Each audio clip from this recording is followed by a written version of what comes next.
Ang mabuting balita ng Panginoon ayon kay San Mateo. Papuri sa iyo, Panginoon. Noong panahong iyon, sinabi ni Jesus sa kanyang mga apostol, "Huwag ninyong isiping naparito ako upang magdala ng kapayapaan sa lupa. Naparito ako upang magdala ng tabak, hindi kapayapaan. Sapagkat naparito ako upang papaglabanin ang anak na lalaki at ang kanyang ama, ang anak na babae at ang kanyang ina, ang manugang na babae at ang kanyang biyenang babae. At ang kaaway ng isang tao'y ang kanya na ring kasambahay. Ang umiibig sa ama o sa ina nang higit sa akin ay hindi karapat-dapat sa akin.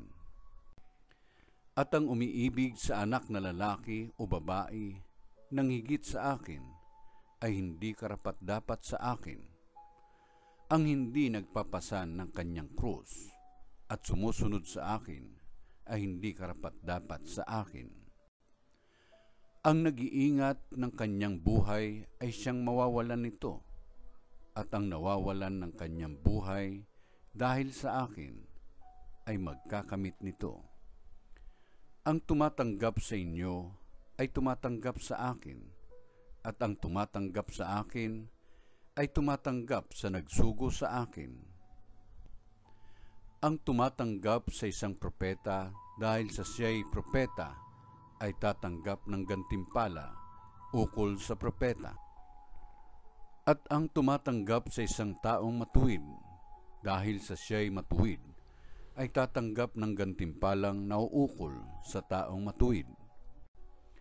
At sino mang magbigay ng kahit isang basong tubig na malamig sa isa sa maliliit na ito dahil sa ito'y alagad ko, tinitiyak ko sa inyong tatanggap siya ng gantimpala."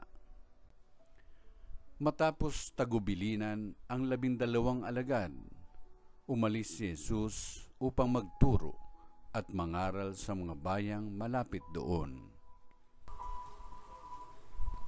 Ang mabuting balita ng Panginoon. Pinupuri ka namin, Panginoong Jesucristo.